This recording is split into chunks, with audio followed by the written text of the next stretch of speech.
نحمده ونصلي على رسوله الكريم أما بعد قال رسول الله صلى الله تعالى عليه وسلم طلب العلم فريضة على كل مسلم ومسلمة رواه الإمام الأعظم في مسنده صدق رسول الله صلى الله تعالى عليه وسلم.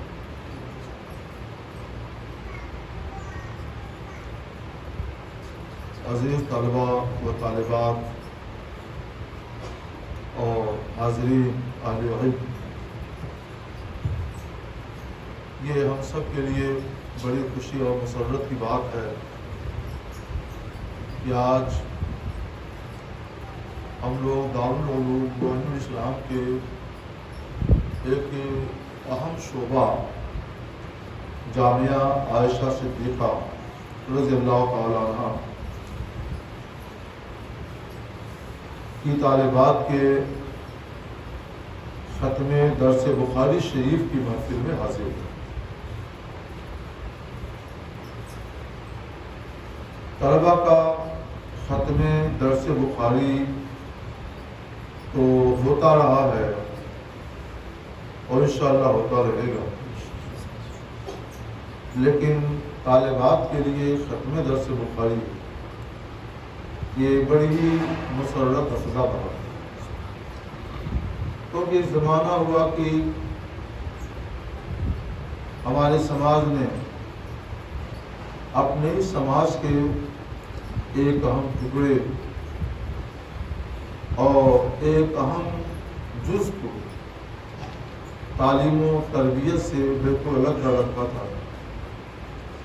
جہاں عورت کا نام آئے، لڑکی کا نام آئے، بچی کا نام آئے تو وہ جہالت سے عبارت ہوا کرتا تھا. لیکن آج آپ حضرات نے اس معاشرے کے فکر کو بدل دیا، سوچ کو بدل دیا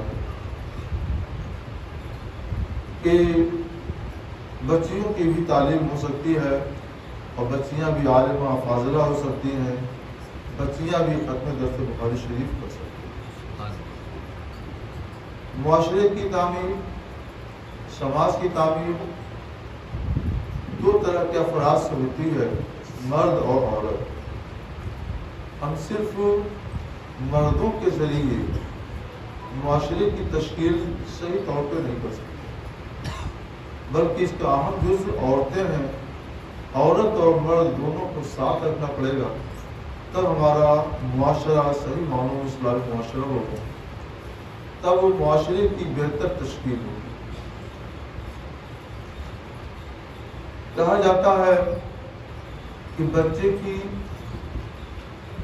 سب سے پہلی درسگاہ، سب سے پہلی دانشگاہ ماں کی گود ہے. ماں اگر جاہل ہے، علم شریعت سے بے خبر ہے، اسے نہیں معلوم کہ کب بسم اللہ پڑھنا چاہیے، نماز کیسے پڑھی جاتی ہے، بڑوں کا ادب کیسے کیا جاتا ہے، چھوٹوں پر شفقت کیسے کی جاتی ہے،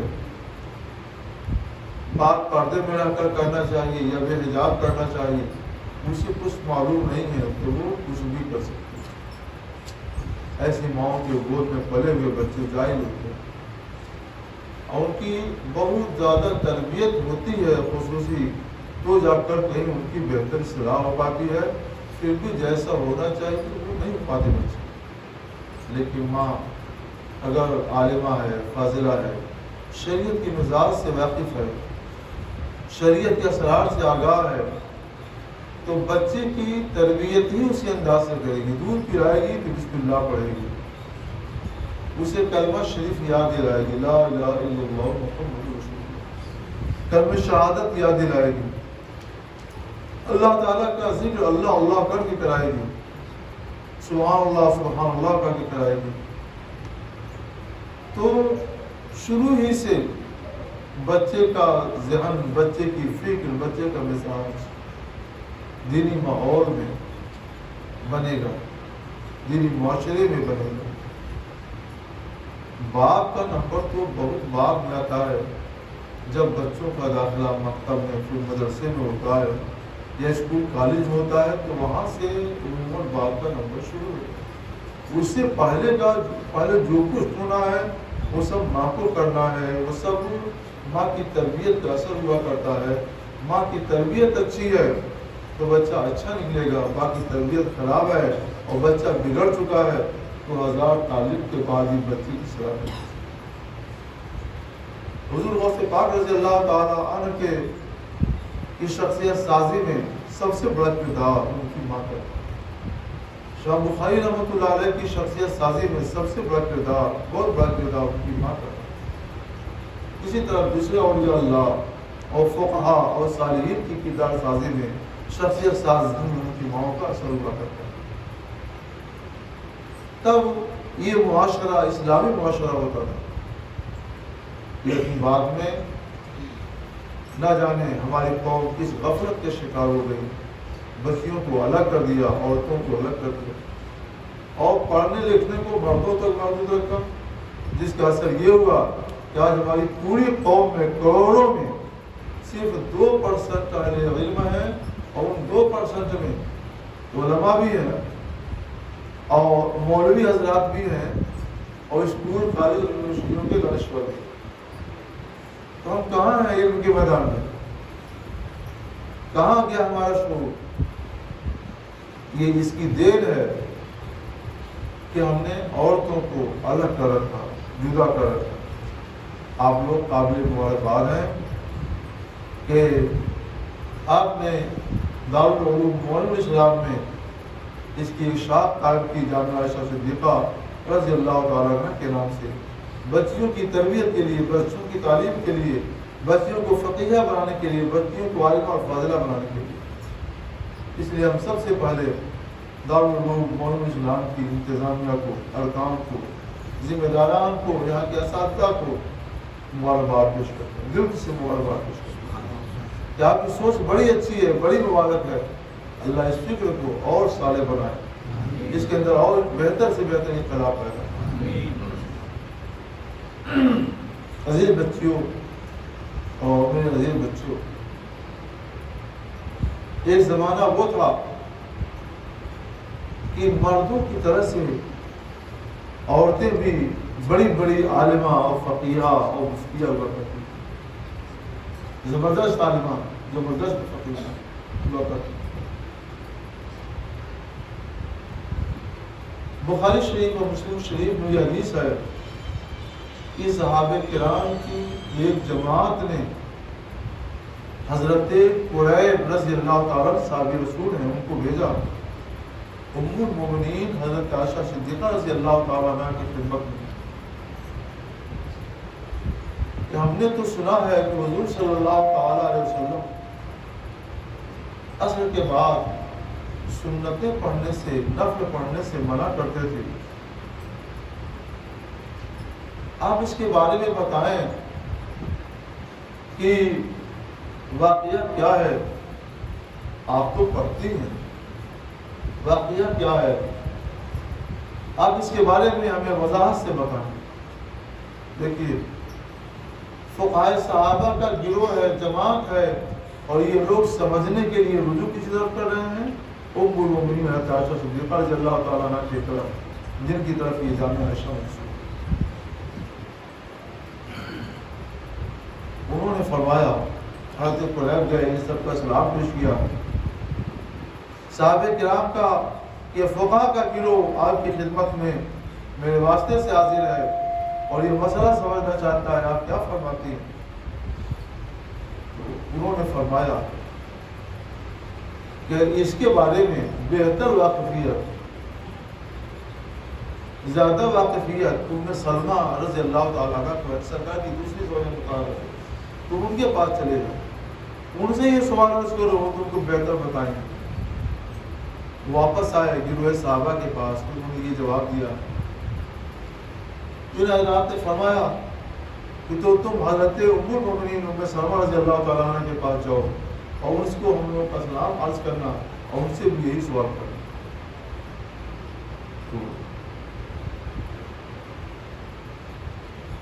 وہ گئے حضرت قریب رضی اللہ تعالیٰ ام سلمہ رضی اللہ تعالیٰ عنہ کی بارگاہ میں صحابہ کرام کی جماعت آپ کو سلام ہو سکے اور آپ کی بارگاہ میں میرے واسطے سے حاضر ہے، اس مسئلے کا حل چاہتی ہے، اس مسئلے کا حل کیا ہے، واقعہ کیا ہے، سرکار نے منع فرمایا ہے، سرکار پڑھتے کیوں؟ آپ اس مسئلے کا جواب دیجیے۔ اس مسئلے کا جواب بڑے بڑے فقہاء صحابہ کے پاس نہیں تھا۔ کس کے پاس تھا؟ ام المؤمنین عائشہ صدیقہ کے پاس تھا۔ کس کے پاس تھا؟ ام المؤمنین ام سلمہ رضی اللہ تعالیٰ عنہ کے پاس تھا۔ ام المؤمنین عائشہ صدیقہ نے ان کی طرف کیوں پھیر دیا؟ اس لیے کہ اس واقعے کا تعلق خاص ان سے تھا، علم ان کو بھی تھا، علم ان کو بھی تھا۔ انہوں نے فرمایا کہ ہاں میں نے اپنی باندی کو، لونڈی کو سرکار صلی اللہ علیہ وسلم کی بارگاہ میں حاضر کیا کہ جاؤ سرکار صلی اللہ علیہ وسلم نماز میں ہوں تو بھی یہ مسئلہ پوچھ لینا کہ حضور آپ نے تو عصر کے بعد سنتیں پڑھنے سے منع کیا ہے، آپ خود کیوں پڑھتے ہیں؟ سرکار کا اشارہ ہو جائے تو وہیں پیچھے ہٹ کر چپ چاپ بیٹھ جائے۔ سرکار نماز میں تھے واقعی، تو ام سلمہ رضی اللہ تعالیٰ عنہ کی خادمہ حاضر ہوئی اور وہی سوال عرض کیا، سرکار کا اشارہ ہو گیا، وہ پیچھے ہٹ کر کے بیٹھ گئی۔ نماز سے فارغ ہو کر حضور سید عالم مالک عرب و عجم شہنشاہ امم صلی اللہ علیہ وسلم متوجہ ہوئے کہ کس لیے حاضر ہوئی ہو، کیا پوچھتی ہو، بولو۔ سوال کیا کہ حضور آپ کی زوجہ مطہرہ ام سلمہ رضی اللہ تعالیٰ عنہ پوچھتی ہیں کہ آپ ایک طرف تو منع کرتے ہیں عصر کے بعد کوئی سنت نہ پڑھی جائے اور آپ خود نفل پڑھتے ہیں، سنت پڑھتے ہیں، واقعہ کیا ہے، اس کے اثرات کیا ہیں، کیا وجہ ہے، منع بھی کرتے ہیں اور خود پڑھتے بھی ہیں؟ تو حضور صلی اللہ تعالی علیہ وسلم نے فرمایا سنو، میرے پاس ایک وفد آ گیا تھا، غالباً وفد عبد القیس، تو ان کی تعلیم و تربیت میں وقت گزرتا گیا اور میں سنتیں نہیں پڑھ سکتا۔ تعلیم دین کی، تربیت دین کی، یہ سنت سے بھی عام ہوتی ہے۔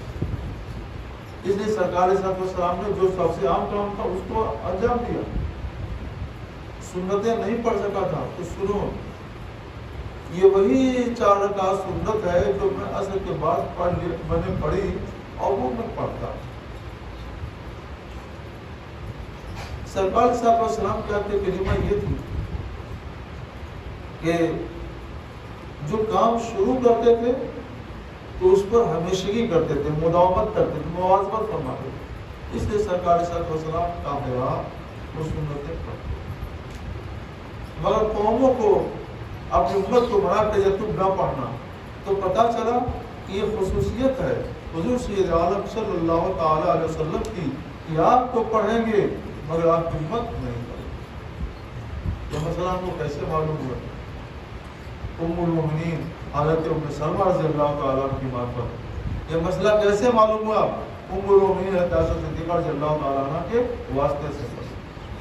اگر یہ امہات المؤمنین نہ ہوتی، انہوں نے اس شریعت کے اس حکم سے اس راز کے پردے کو ہٹایا نہ ہوتا تو آج ہم حل کر سکتے تھے؟ ممکن نہیں۔ تو عورتوں کی یہ اہمیت تھی۔ بڑے بڑے مسائل جب الجھ جاتے تھے تو صحابہ کرام ام المؤمنین عائشہ صدیقہ رضی اللہ عنہ کی بارگاہ میں حاضر ہوتے تھے اور اس مسئلے کو حل کرتے تھے، جن کے نام سے جامع عائشہ صدیقہ رضی اللہ عنہ۔ ایک واقعہ یاد ہے، صحیح مسلم شریف میں یہ حدیث پاک موجود ہے، غالباً باب الفطر میں ہے، اور غالباً ان کا نام ہے تابعی کا حضرت سعید بن ہشام رضی اللہ عنہ۔ یہ حدیث بہت طویل ہے، ہم اسے اختصار پیش کرتے ہیں۔ یہ حاضر ہوئے حضرت سیدنا عبداللہ بن عباس رضی اللہ تعالیٰ عنہ کی بات ہے. یہ عبداللہ بن عباس کون ہیں؟ یہ وہ جلیل الشان صحابی رسول ہیں جن کے بارے میں حضور سید عالم صلی اللہ علیہ وسلم نے دعا فرمائی تھی، اللہم علمہ الکتاب وفقہہ فی الدین. یا اللہ عبداللہ بن عباس کو کتاب اللہ کا علم عطا فرما اور دین کا فقیہ. سرکار کی دعا ضرور مقبول ہوئی. اس سے اندازہ لگا سکتے ہیں کہ وہ کتنے بڑے فقیہ تھے حضرت ابن عباس، کتنے بڑے عالم کتاب تھے ابن عباس. ان کے پاس سوال تابعی کر رہے تھے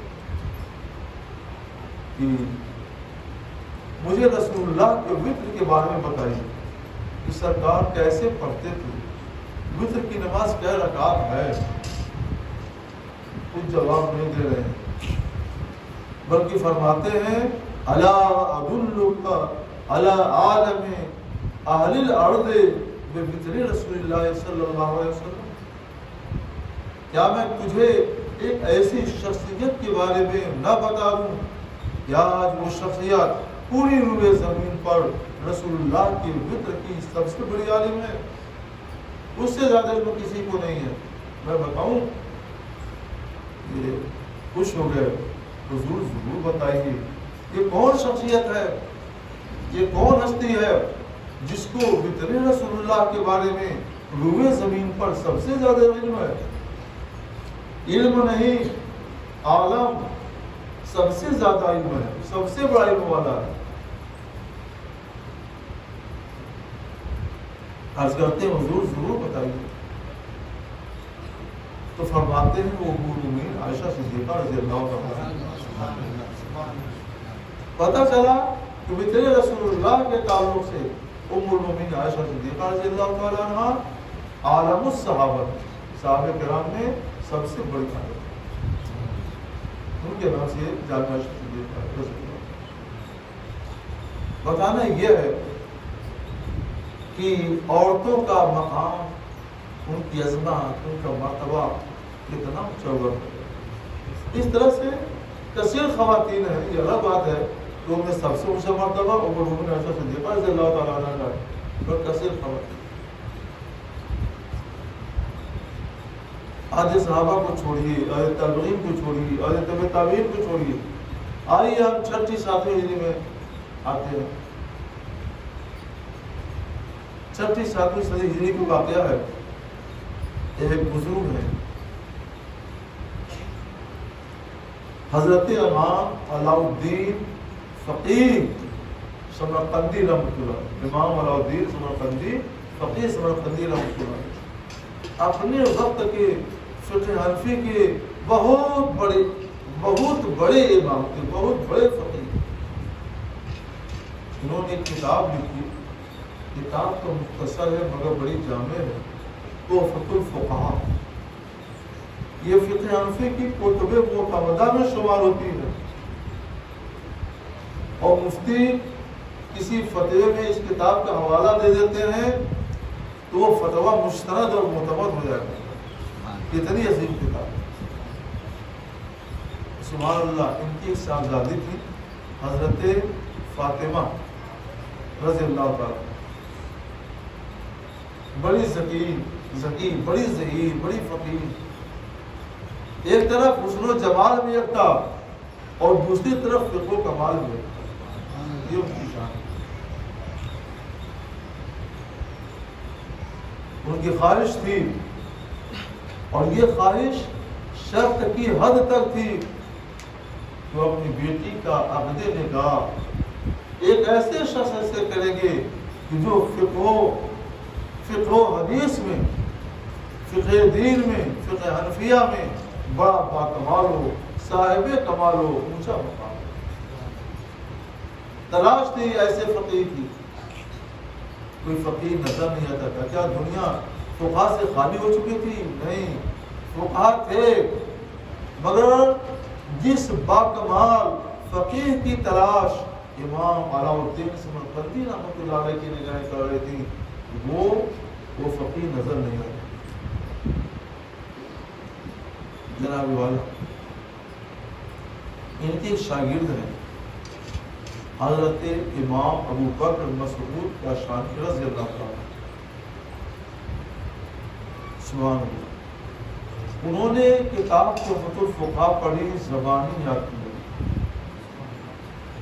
اور یہ بے پناہ ہے، اور اللہ تعالیٰ نے فقہ جیسے ان کے سینے کے اندر ڈھیر دیا. اتنے کتاب سمجھی اور اس کی شرح لکھنا شروع کیا. 7 جلدوں میں شرح دی، 7 جلدوں میں شرح دی. شرح کیا؟ اپنے وقت کی کتابوں میں مثال شرح کی.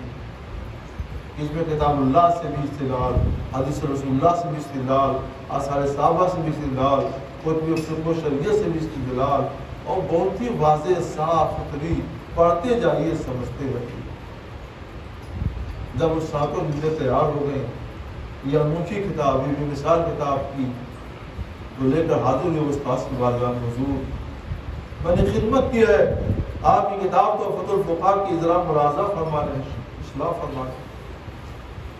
تو ملاحظہ فرمایا، پوری کتاب دیکھ ڈالی، دل مسرور ہو گیا، باغ ہو گیا کہ جس فقیہ باکمال کی تلاش ایک عرصے سے ہماری نگاہیں کر رہی تھی، وہ تو یہی فقیہ باکمال ہے جس نے بدر الصناع کے نام سے تحفۃ الفقہاء کی شرح لکھی ہے، جو خود ہمارا شاگرد ہے. انہیں کے ساتھ اپنے مسعود نگاہ سے پہلے جب اس گھر سے فتویٰ نکلتا تھا، جاری ہوتا تھا، تو اس پر دستخط ہوتا تھا امام فقیہ علاء الدین سمرقندی رحمۃ اللہ علیہ کا، اور اس کے نیچے ان کی صاحبزادی فاطمہ رضی اللہ عنہ. رشتہ ہو گیا، شادی ہو گئی، تب 3 دستخط ہوتے تھے، امام فقیہ علاء الدین سمرقندی رحمۃ اللہ علیہ کا، ان کی صاحبزادی کا، اور تیسرے نمبر کے نام حضرت امام ابو بکر مسعود کاشانی رضی اللہ عنہ. 3 دستخطوں سے وہ فتویٰ جاری ہوتا. اور بہت سے مقامات پر ان کی بیوی حضرت فاطمہ نے بدر الصناع کا مطالعہ کیا تو بہت سے مقامات میں اس کی صلاح کی کہ یہ یوں نہیں، یوں ہونا چاہیے، شوہر کس طرح. ہم سوچتے تھے یہ دور تاریخ کا ایک حصہ تھا، لیکن آج آپ لوگوں نے جو کام کیا ہے ہمیں خوشی محسوس ہو رہی ہے. آج ہماری نگاہوں کے سامنے پھر وہ دور آ سکتا ہے. اللہ وہ دور پھر ہمارے سامنے لا، ہماری نگاہوں کو مسرور کرے، دل کو بار بار. بچیوں میں پڑھتا ہوں، تم لوگ پست آواز سے میرے ساتھ پڑھنا. بسم اللہ الرحمن الرحیم.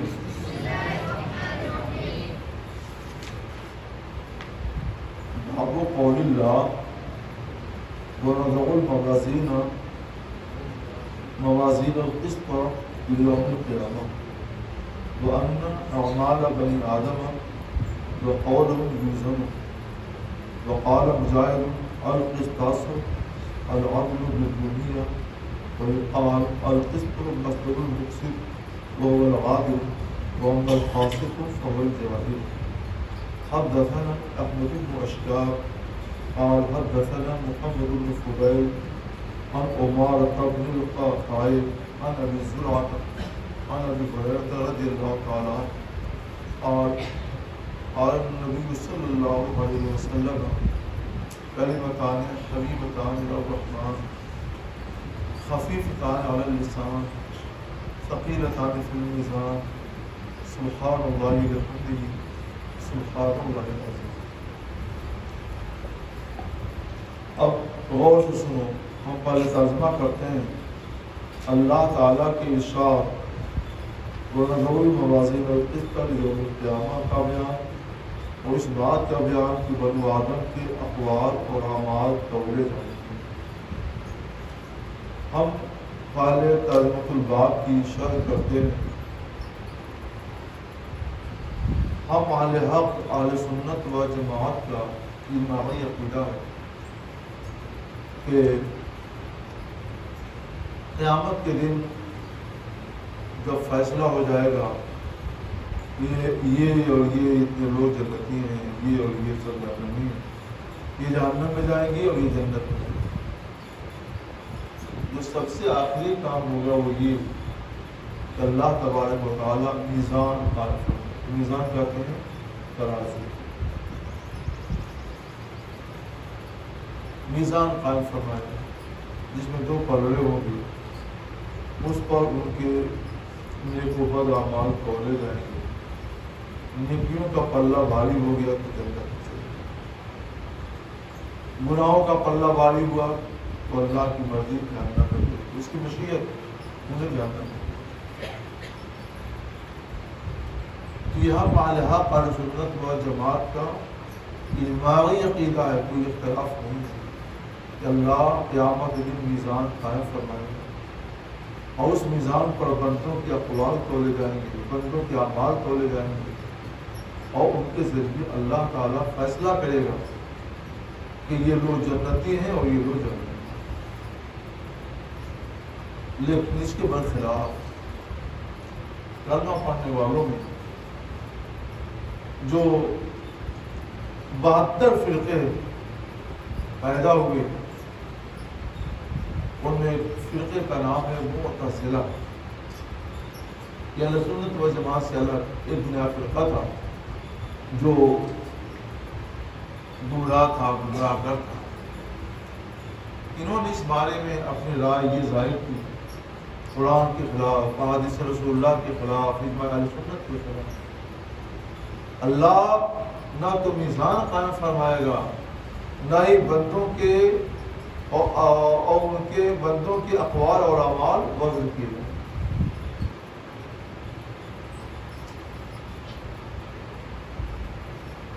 امام بخاری رحمۃ اللہ تعالی علیہ نے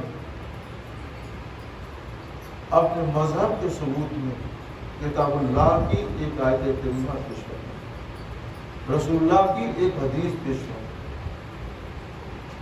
دو دلیلیں یہاں امام بخاری رحمۃ اللہ علیہ نے پیش فرمائی۔ پہلی دلیل ہے تنزع الموازین القسط ليوم القیامہ، اللہ فرماتا ہے اور ہم قیامت کے دن انصاف کے میزان رکھیں گے۔ میزان، موازین یہ جمع ہے میزان کی۔ میزان سمرات کے میزان جسے کہتے ہیں وہ ترازو جس پر کوئی چیز تولی ہے، اس میں آنا ہے۔ قیامت کے دن اس میزان پر کیا تولا جائے گا؟ آٹا، گیہوں، چاول، سیب، سنترا، انار، سونا، چاندی، کیا تولا جائے گا؟ یہ سب ہو تو تولا جائے، کچھ بھی تو نہیں ہو رہا اس وقت۔ حضرت انسان ہوں گے اور کیا ہوگا؟ اور اللہ تعالیٰ میزان کے لیے کام فرمائے گا بندوں کے درمیان انصاف کو۔ اس دن انصاف کیسے ہوگا؟ آٹا، چاول اور پھل، سونا چاندی توڑ کر یہ ہوگا بھی نہیں۔ بندوں کے درمیان فیصلہ ہوگا۔ فیصلے میں کیا ہوگا کہ جنتی ہے کہ جہنمی ہے؟ تو کسی کی جنتی جہنمی ہونے کا فیصلہ چاول، دال، آٹا وغیرہ توڑ کر نہیں ہوگا، اس کے اعمال اور اس کے اقوال کو توڑ کر ہوگا۔ تو ثابت ہوا کہ اللہ تعالیٰ بندوں کے اعمال اور اس کے اقوال کو تولے گا۔ ان کے اقوال اور اعمال اچھے ہوئے، اس کا وزن اچھا ہوا تو جنت میں جائیں گے، اور سب غلط سرات بلے ہوئے تو جہنم میں۔ یہ سیدھی سیدھی بات۔ ایک تو ایک وجہ یہ ہو، دوسری وجہ جو ہم بیان کرتے رہتے ہیں وہ یہ ہے کہ بندوں کے درمیان جو فیصلہ ہوگا یہ حقوق اللہ کے اور حقوق العباد کے بارے میں ہوگا۔ اللہ نے اپنے حق ہم پر فرض کیے ہیں، لازم کیے ہیں، نماز پڑھو، روزے رکھو، حج کرو، زکوٰۃ دو، کلمہ پڑھو، تلاوت کرو، وغیرہ وغیرہ۔ تو کچھ کام کہنے کے ہیں، کچھ کام کرنے کے ہیں۔ کہنے والے کیا کہیں گے؟ اقوال، اور جو کام کرنے کے ان کو کیا کہیں گے؟ اعمال۔ تو اللہ کے حقوق جو بندوں پر عائد ہوتے ہیں وہ دو ہی تو ہیں، اقوال ہیں یا اعمال ہیں۔ اپنے اقوال اور اپنے اعمال کے ذریعے تم نے اللہ کے حق ادا کیے کہ نہیں کیے؟ ادا کیے تو جنت، نہیں ادا کیے تو جنت۔ دو ہی چیزیں ہیں، اقوال یا اعمال۔ اچھا بندوں کی اپنے بھی تو کرتوت ہوتے ہیں نا، کچھ کہتے ہیں کچھ کرتے ہیں، وہ بھی دو ہی ہیں، اقوال ہے یا اعمال۔ بندہ کسی کو کچھ اچھی بات کہتا ہے یا بری بات کہتا ہے تو اقوال ہے، کسی ساتھ اچھا کام کرتا ہے یا برا کام کرتا ہے، پٹائی کرتا ہے مثلا تو برا کام ہے، مدد کرتا ہے تو اچھا کام ہے۔ تو بندوں پر جو بندوں کے حق آتے ہیں یہ بھی دو ہی طرح کے ہیں، اقوال یا اعمال۔ تو جب بندوں سے کہ بندوں پر جو حق ہیں یہ بھی دو ہی طرح کے ہیں، اقوال یا اعمال۔ بندوں کے اوپر جو اللہ کے حق ہیں یہ بھی دو ہی طرح کے ہیں، اقوال یا اعمال۔ تو وزن کس کا ہوگا؟ کوئی تیسری چیز نہیں ہے۔ تو اللہ تعالیٰ میزان پر اقوال اور اعمال کو ہی وزن۔ تو قرآن حکیم کی آیت کریمہ سے ثابت ہوا کہ اللہ میزان قائم فرمائے گا اور اللہ تعالیٰ اس میزان پر بندوں کے اقوال کو بھی وزن فرمائے گا اور بندوں کے اعمال کو بھی وزن فرمائے گا۔ کوئی تیسری چیز وزن کے لیے ہوگی ہی نہیں۔ اس آیت کریمہ سے ہمارے حق کے عقیدے کا ثبوت فراہم۔ اب حدیث پاک سنو، میں ترجمہ کرتا ہوں تو لوگ بھی غور سے سنو، بچی ہو۔ حدثنا حدیث بیان کی ہم سے احمد بن اشکاب، اشکاب کو اشکاب بھی کہتے تھے، کوئی اشکاب کہتا تھا کوئی اشکاب کہتا تھا، تو دونوں دوست تھے۔ انہوں نے کہا حدیث بیان کی ہم سے محمد بن فضیل، انہوں نے روایت کیا عمارہ بن قعقاع سے، انہوں نے روایت کیا ابو زرعہ سے، انہوں نے روایت کیا ابو ہریرہ سے رضی اللہ تعالیٰ۔ وہ فرماتے ہیں کہ نبی کریم صلی اللہ علیہ وسلم نے فرمایا، اگر کوئی پوچھے کہ نبی کریم صلی اللہ علیہ وسلم کیسے معلوم ہوا، نبی کریم نے کیسے فرما دیا، تو ہم کہیں گے قرآن کہتا ہے ما ينطق عن الهوى ان هو الا وحی یوحی۔ وہ زبان جس کو سب تم کی تبدیل کریں اس کی نافذ حکومت کے علاقے سے وہ وحی الہی ہے، اللہ رسول اللہ پر وحی کرتا ہے، تو رسول اللہ اللہ رسول اللہ کو وحی کے ذریعے بتاتا ہے، رسول اللہ ہم کو بتاتے ہیں، ہم کو ہم تھے ہی کیا۔ رسول اللہ نے اپنے صحابہ کو بتایا، ابو ہریرہ رضی اللہ تعالیٰ کو، ابو ہریرہ نے کس کو بتایا؟ اپنے تلمیذ ابو زرعہ کو۔ انہوں نے کس کو بتایا؟ اپنے شاگرد ابو عمارہ بن قعقاع کو۔ انہوں نے کس کو بتایا؟ اپنے شاگرد محمد بن فضیل کو۔ انہوں نے کس کو بتایا؟ اپنے شاگرد احمد بن اشکاب کو۔ انہوں نے کس کو بتایا؟ اپنے شاگرد امام محمد بن اسماعیل بخاری رضی اللہ۔ تو یہاں تک امام بخاری تک تو معلوم ہو گیا، اس کے بعد کے لوگوں کیسے معلوم ہو؟ امام بخاری نے بتایا اپنے شاگردوں، انہوں نے بتایا اپنے شاگردوں، انہوں نے بتایا اپنے شاگردوں، بس آپ کا نام ہمارے یہاں محفوظ ہے۔ ہوتے ہوتے ان کے شاگردوں کے شاگرد نے بتایا سراج الہند شاہ عبدالعزیز محدث دہلوی رحمۃ اللہ، انہوں نے بتایا اپنے تلمیذ اور شاگرد خاتم الاکابر سیدی شاہ آل رسول احمدی مالا ربی رحمۃ اللہ علیہ۔ اب بالکل ہوشیار ہو جائیے، بیدار ہو جائیے۔ انہوں نے کس کو بتایا؟ انہوں نے بتایا اپنے بہت ہی عزیز شاگرد، ایسے عزیز شاگرد کہ جس کے بارے میں وہ خود فرماتے ہیں مجھے فکر تھی کہ روز قیامت اللہ پوچھے گا تو تم میرے لیے کیا لائے ہو، تو مجھے فکر تھی میں کیا جواب دوں گا۔ لیکن احمد رضا کے تلمیذ ہو جانے کے بعد میں فخر سے عرض کر دوں گا پروردگار میں احمد رضا کو۔ تو انہوں نے بتایا سنایا حدیث سنائی کس کو؟ وقت کے مجدد اعظم اعلیٰ حضرت امام احمد رضا رضی اللہ۔ یاد رکھیے گا انہوں نے کن کو بتایا؟ اپنے خلف اپنے تلمیذ ارشد حضرت سیدی برہان ملت برہان الحق والدین عبد الباقی جبل پوری سلامی قادری رضوی رحمۃ اللہ علیہ، عرصے چہلم تھا میرے مرشد گرامی، میرے پیر مرشد حضور سیدی و مولائی و ملازم مفتی اعظم ہند مولانا مصطفیٰ رضا خان رحمۃ اللہ علیہ، عرصے چہلم تھا، اس میں حاضر ہوا تھا، اور اس میں قرآن ملت رحمۃ اللہ علیہ بھی تشریف لائے تھے۔ یہ دونوں ہم عمر تھے، دونوں ایک ساتھ ہی پڑے ہوئے تھے، ایک ساتھ ان لوگوں نے اللہ تعالی رحمت سے علم حاصل کیا۔ میں نے عرض کیا حضور، موقع اچھا تھا، میں عرض کیا حضور مجھے اجازت و خلافت عطا کر دیجیے حدیث کی۔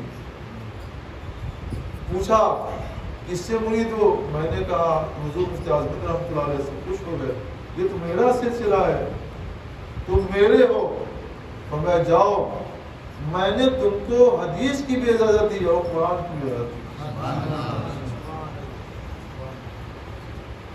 سمجھ گیا آپ نے؟ آج اس محفل میں آپ دیکھیں گے تو کچھ بچے نظر آئیں گے، پردے کے پیچھے بچے نظر آئیں گے، آپ اور ہم نظر آئیں گے، لیکن ذرا ایک روحانی سلسلہ قائم کیجیے،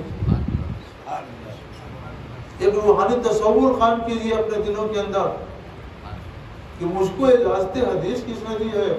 برہان ملت رحمۃ اللہ علیہ نے۔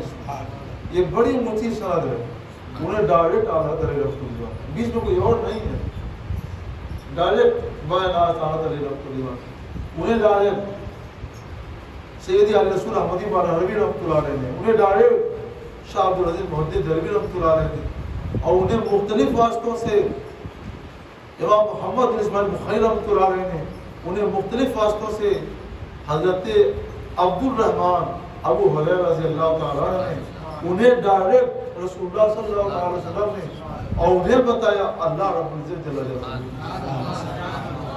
تو آج ہم لوگ اس مبارک سلسلے کے ذریعے روحانی طور پر بارگاہ رسالت میں حاصل کہنے کو یہ مجمع جو بھی ہو، لیکن روحانی حیثیت سے دیکھا جائے کہ مجمع رسول گرامی وقار صلی اللہ علیہ وسلم کی ذہن و فکر کو ترقی دیجیے، تو ہم رسول اللہ کے صلی اللہ علیہ وسلم سطح میں اس وقت اللہ کی بارگاہ میں بارگاہ الہی کا ہے، اس لیے بڑے ادب کا مقام ہے، بڑے احترام کا مقام ہے، ہمیں بڑے ادب اور احترام کے ساتھ یہاں بیٹھنے چاہیے۔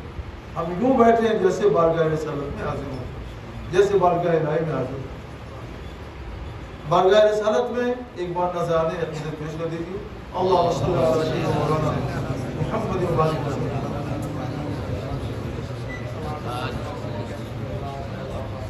اب ہم اگر اخیر میں کھڑے ہو جائیں، صلاۃ و سلام عرض کریں، تو ظاہر بھی نگاہ تو یہی کہے گی کہ بلا وجہ کے لیے کھڑے ہیں، وہ ہماری روحانیت پکار رہی ہوگی کہ یہ مجمع تو مجمع رسول دکھاوے کے لیے نہیں، رسول اللہ کے احترام اور تعظیم کے لیے کھڑے ہیں، اور ان کی روح الفتوح کو سرکار کی بارگاہ میں حاضر ہو کر کے ان کی بارگاہ مقدس میں کھڑے ہو کر کے صلاۃ و سلام عرض کریں، ابھی بیٹھ کر کے پھر کھڑے ہو کے انشاءاللہ۔ یہ ایک سلسلہ ہے کہ جب ذکر رسول ہوتا ہے تو ہم لوگ کھڑے ہو کر پڑھتے ہیں صلاۃ اللہ، کیوں کہ ایک حیثیت سے اس کی نسبت رسول اللہ سے ہو جاتی ہے، اور یہ ایک نسبت سے نہیں بڑی مضبوط نسبتوں سے نسبت رسول اللہ سے ہو گئی۔ کہ میں اس لیے اتنی بلندی تغیر کر دی کہ آپ یہ سوچیں کہ امام محمد بن اسماعیل بخاری کہتے ہیں کہ حدیث میں ہم سے احمد بن اشتاق میں فلان فلان کیوں کہتے ہیں؟ اس لیے کہتے ہیں کہ تاکہ آپ کا یہ سما بارگاہ رسول اللہ کا سما ثابت ہو، اس لیے کہتے ہیں۔ بڑی پیاری بات ہے، اس کو آپ نے ذہن میں رکھیے۔ اب آپ بارگاہ رسالت میں حاضر ہیں، ادب کے ساتھ، احترام کے ساتھ، اور سے باتیں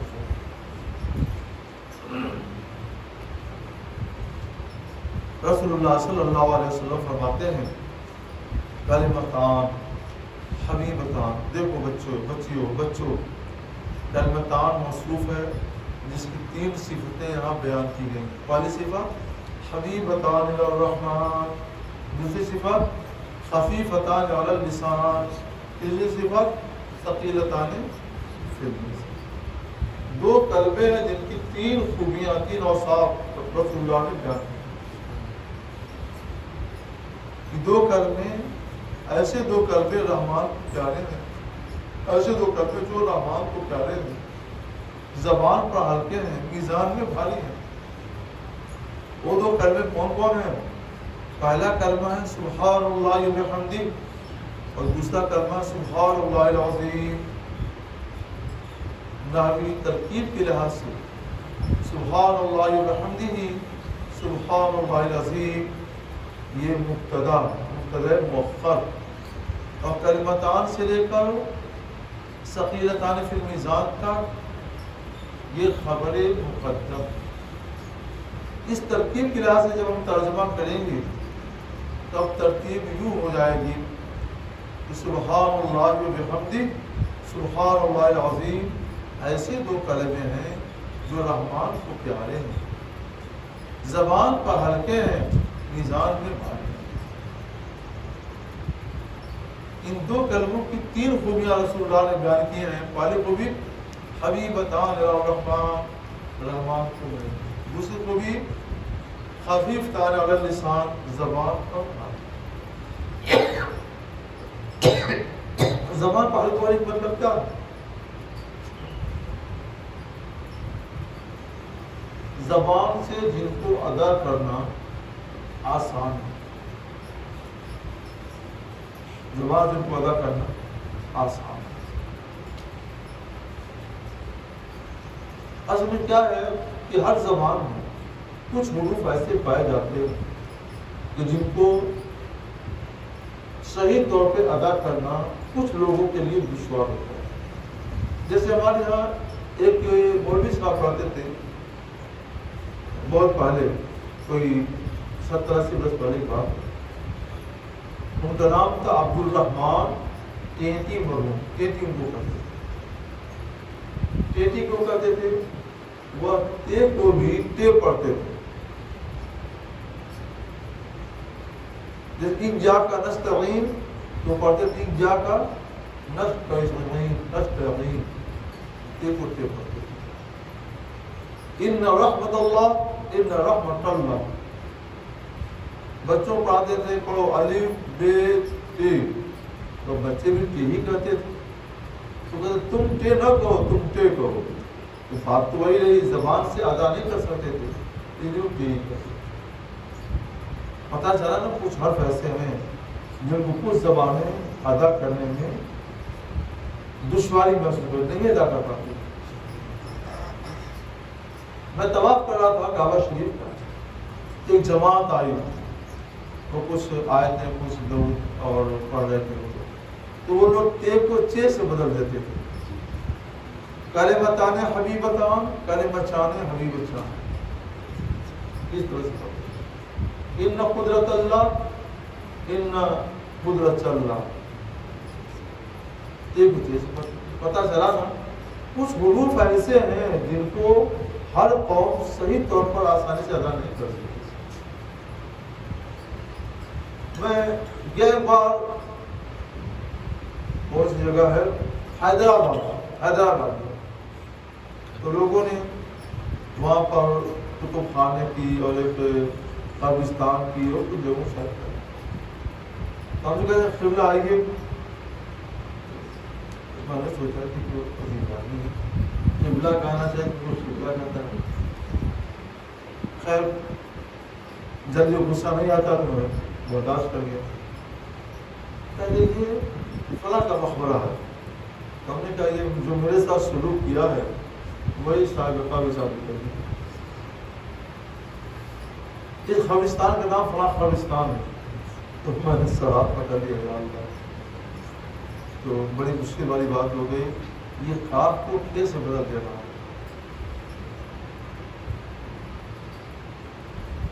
اب ایسے ہی رہے گا۔ اب میں گھبرا گیا، میں نے چلیے میں نے سب سمجھ لیا، اب چلا گیا۔ بہار جانے کا اتفاق ہوا تو وہاں ریپ کو ڈیس بدل سے بدل دیتے ہیں۔ سنا کرتے تھے اور وہاں اپنے کاموں سے سما بھی کر لیا تو واقعی وہ ریپ کو ریپ سے بدل دیتی ہے۔ سمجھانا کیا ہے کہ بہت سے حروف ایسے ہیں جو بہت سے صوبے والوں کے لیے، بہت سے لوگوں کے لیے دشوار ہوتے ہیں، زبان پر ثقیل اور بھاری ہوتے ہیں، ادا نہیں کر سکتے۔ وہ خود عربی زبان کا جو حرف راد ہے یہ خود عربوں کے لیے دشوار ہے، اس کو بس صحیح مخرج ادا کرنا مشق کرتے ہیں لوگ، تب صحیح ادا کر پاتے ہیں۔ یہ عصر الحروف کہلاتا ہے، سب سے دشوار حروف مخرج خود عربی میں بھی ایسا۔ وہ ہمارے حضور جائے نور صلی اللہ علیہ وسلم کیا فرماتے ہیں ان دو کلموں کے بارے میں؟ خفیفتان علی اللسان، یہ دونوں کلمے زبان پر ہلکے ہیں۔ حیدرآبادی پڑھے گا تو بھی صحیح پڑھے گا، دوسری ملک جو لوگ پڑھیں گے تو اتنے کو چیز بدل دیتے ہیں تو بھی صحیح پڑھیں گے، عبدالرحمان ٹیٹی میں لوگ پڑھیں گے تو بھی صحیح پڑھیں گے، بہار کے لوگ پڑھیں گے تو بھی صحیح پڑھیں گے۔ وجہ کیا ہے؟ اس میں دیکھیے کہیں رے کا لفظ ہے سبحان اللہ و بحمدہ، سبحان اللہ العظیم، رے کا لفظ نہیں ہے تو بدلیں کیسے؟ قاف یا کاف کا لفظ ہے نہیں ہے، بدلیں کیسے؟ دیکھیے اس میں کہیں تے کا لفظ ہے سبحان اللہ و بحمدہ، سبحان اللہ العظیم نہیں ہے۔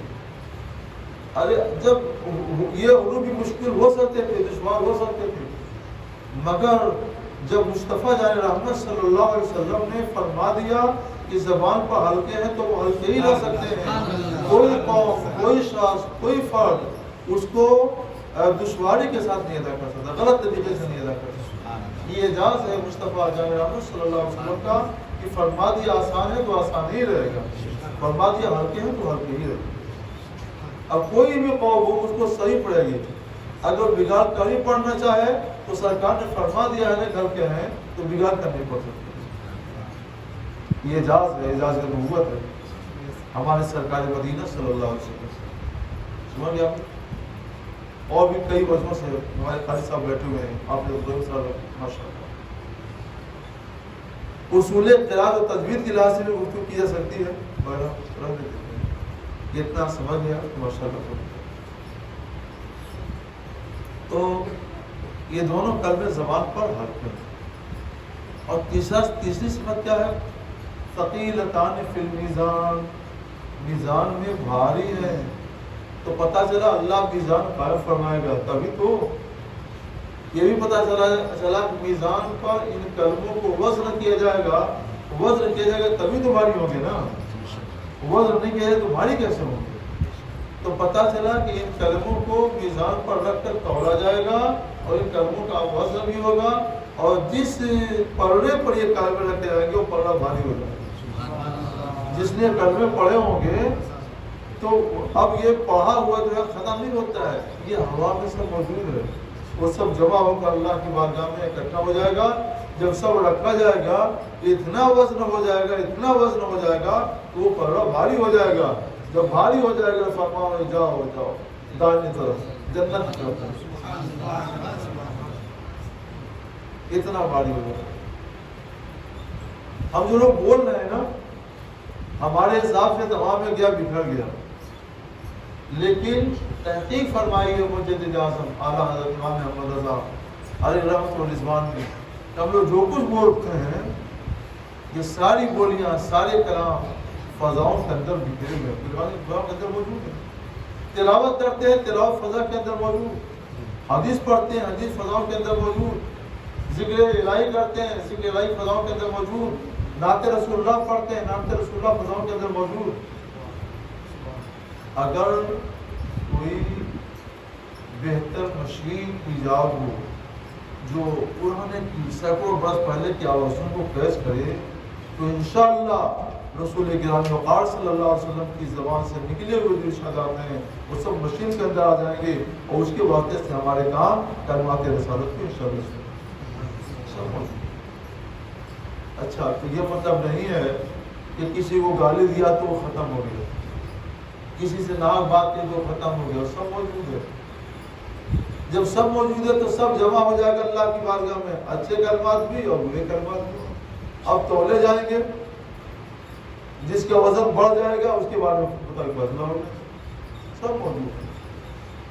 یہ نہیں سمجھنا چاہیے کہ برے کلمات ختم اور اچھے کلمات موجود، نہیں، سب موجود۔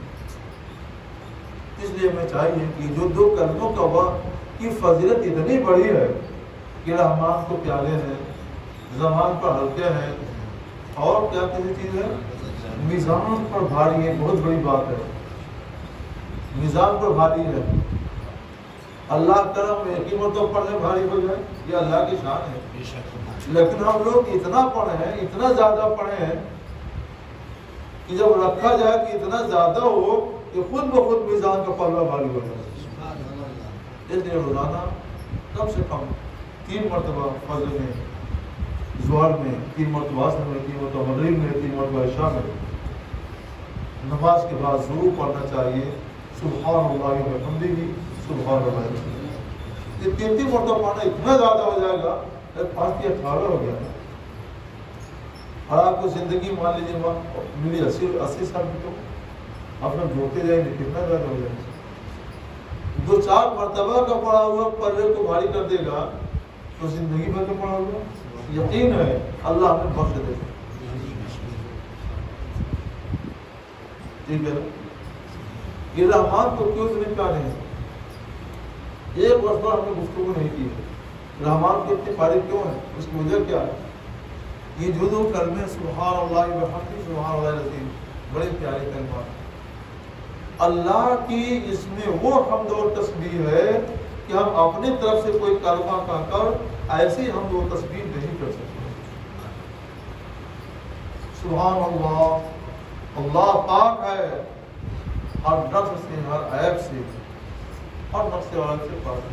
سبحان سے کہتے ہیں جو ہر عیب سے بھی پاک ہو، ہر نقص سے بھی پاک ہو، اور ہم لوگ حادث ہیں، جو نہیں تھے اور موجود ہوئے بعد میں وہ کیا کہتے ہیں، حادث۔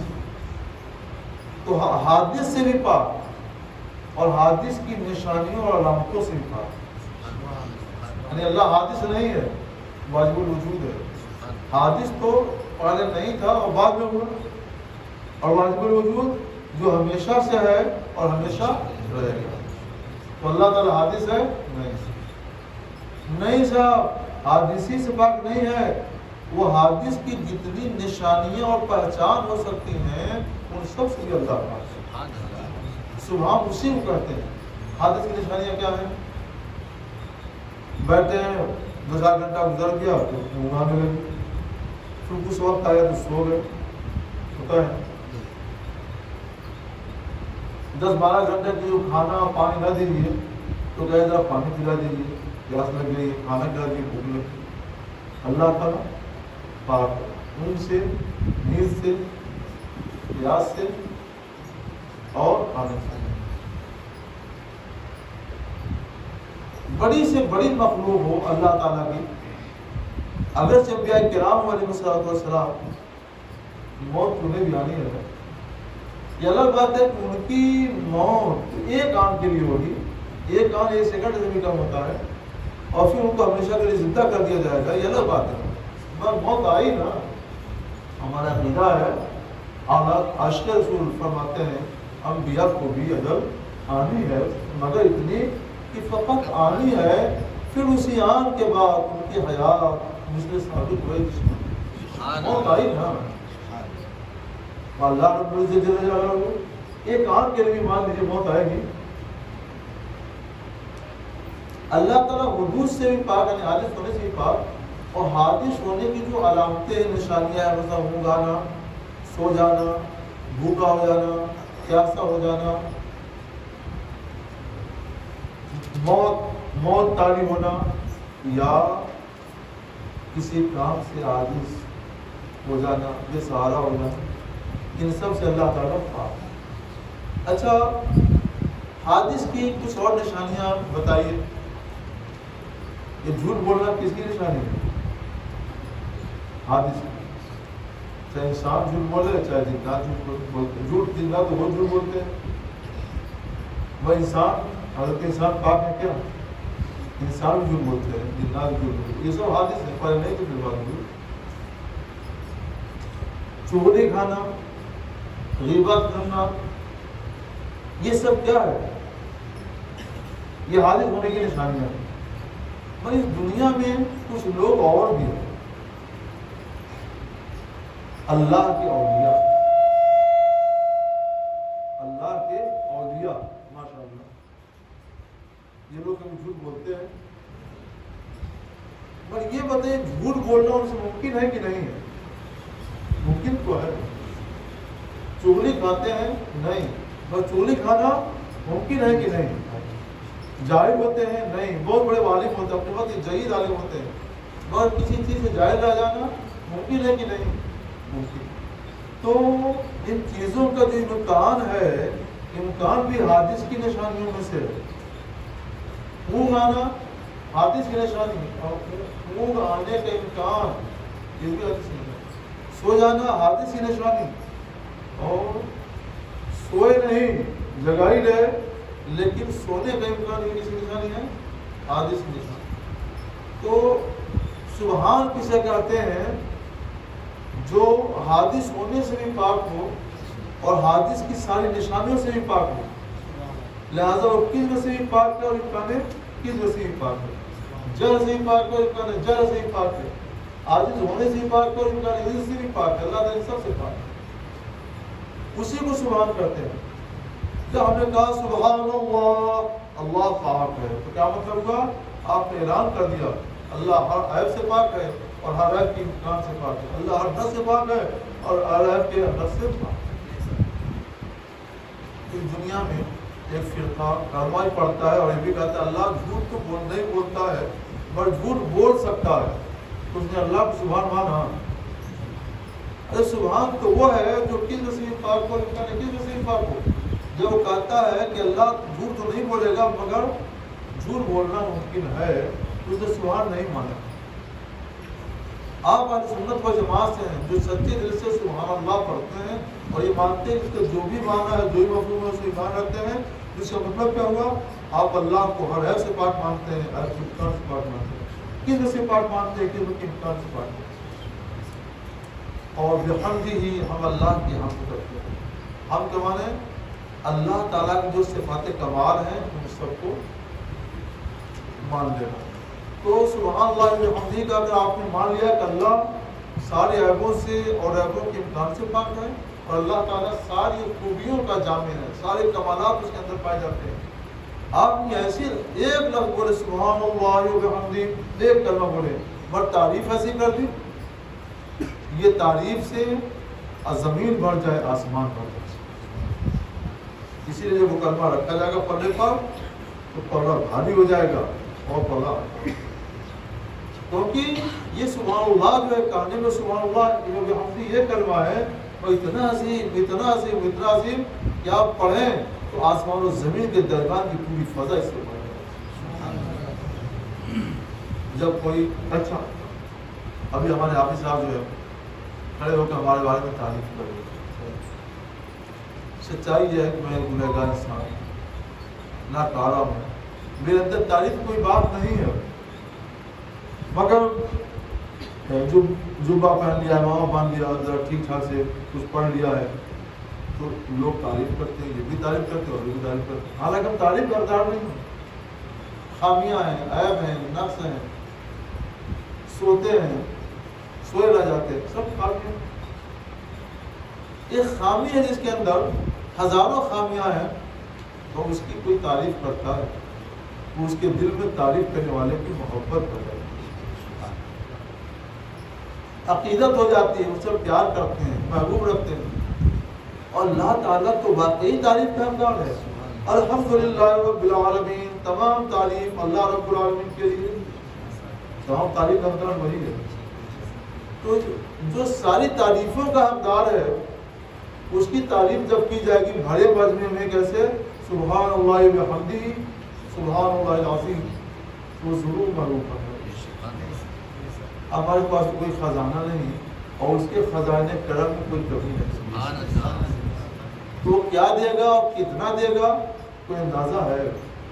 سب سے بڑی بات یہ کلمتان حبیبتان، کلمے رحمان سے محبوب ہیں، جب ان کلموں کو پڑھے گا تو رحمان اس کو اپنا محبوب بنا لے گا، اور جسے اللہ اپنا معروف بنا لے گا تو اسے کیا دے گا ہم بتا سکتے ہیں، آپ بتا سکتے ہیں؟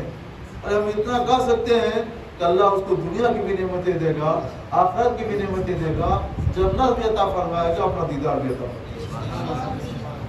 تو ہماری دنیا بھی کامیاب، ہمارا اخبار بھی کامیاب۔ اس لیے آئیے ہم سب لوگ کم سے کم اس محفل میں 3 بار پڑھ لیں سبحان اللہ وبحمدہ، سبحان اللہ العظیم، سبحان اللہ وبحمدہ، سبحان اللہ العظیم، سبحان اللہ وبحمدہ، سبحان اللہ۔ ہم نے بڑے اختصار کے ساتھ درس بخاری کو مکمل کر دیا، ہماری یہ بھی بہت۔ اس مجلس میں ہمارے جو علماء کرام ہیں اور حافظ حضرات ہیں، ہماری جو بچیاں ہیں، ان سب بچیوں کو ایک بڑی نعمت دینا چاہتا ہوں۔ اس نعمت میں ذکر کر چکا ہوں، نعمت یہی اجازت۔ ہمارے پاس جو رسول اللہ تک پہنچنے کا واسطہ ہے بڑا اونچا ہے، کیونکہ ہمیں اجازت ملی قرآن ملت رحمۃ اللہ علیہ سے، انہیں ڈائریکٹ اعلیٰ حضرت بیچ میں کوئی واسطہ نہیں، انہیں ڈائریکٹ سیدی رسول احمدی مہاراج رحمۃ اللہ سے، انہیں ڈائریکٹ شاہ عبد العزیز محدث دہلوی اور انہیں کچھ واسطوں سے امام بخاری سے، انہیں کچھ واسطوں سے رسول اللہ سے، اور انہیں ڈائریکٹ اللہ کا تبارک و تعالیٰ۔ جس کے پاس یہ نعمت ہو بڑی عظیم نعمت ہے۔ ہم نہیں چاہیں کہ ہمارے پاس رہے ہمارے بھائی بہنوں میں، تو کم سے کم وہ لوگ جو اس نعمت کو سنبھال سکتے ہیں وہ حافظ ہیں، علماء ہیں، مفتیان دین ہیں، ہمارے جو بچے فارغ ہو رہے ہیں۔ میں ان سب کو اس سلسلے کے ساتھ درس حدیث کی، سماعت حدیث کی، عمل بالحدیث کی اور نشر حدیث و قیمت حدیث کی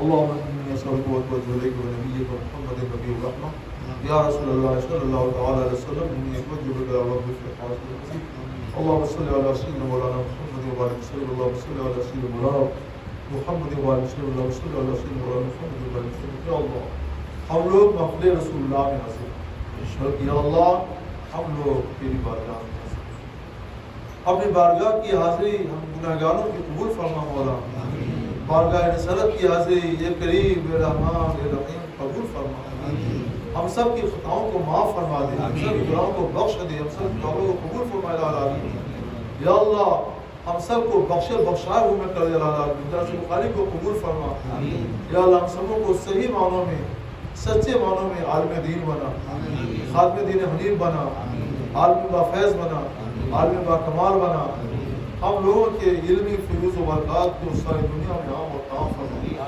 یا اللہ۔ دارالعلوم معین اسلام تھام اور جامعہ عائشہ صدیقہ سے علم کی جو روشنی پھوٹ رہی ہے اس سے ساری دنیا جگمگاتی ہے، جگمگا جائے یا اللہ۔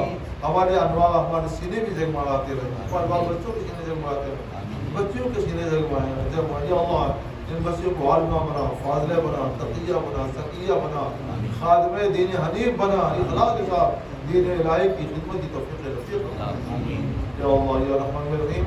ہم لوگوں میں، ہم لوگوں کے اہل و عیال میں، آباء میں، اساتذہ میں جو بیمار ہیں یا اللہ سب کو شفا فرما، شفا عاجلہ عطا فرما، شفا عاجلہ عطا فرما یا اللہ یا رحمان الرحیم۔ موذیوں کے شر سے بچا، موذیوں کے شر سے بچا، موذیوں کے مکر سے، قید سے بچا یا اللہ۔ ہم سب پر اپنی رحمت نازل فرما یا اللہ، ہم سب پر اپنی رحمت نازل فرما یا اللہ۔ ہم سب سے دین رہنے کی خدمات لے، اس کو شرف قبول عطا فرما۔ زندگی میں ہم لوگوں نے اب تک جو کو دعا کی یا اللہ سب کو شرف قبول فرما۔ الہی خیر رضانی حق شاگیرہ، الہی خیر رضانی حق شاگیرہ، الہی خیر رضانی حق شاگیرہ۔ صلی اللہ تعالی علیہ وسلم محمد وآلہ وصحبہ اجمعین برحمتک یا اللہ۔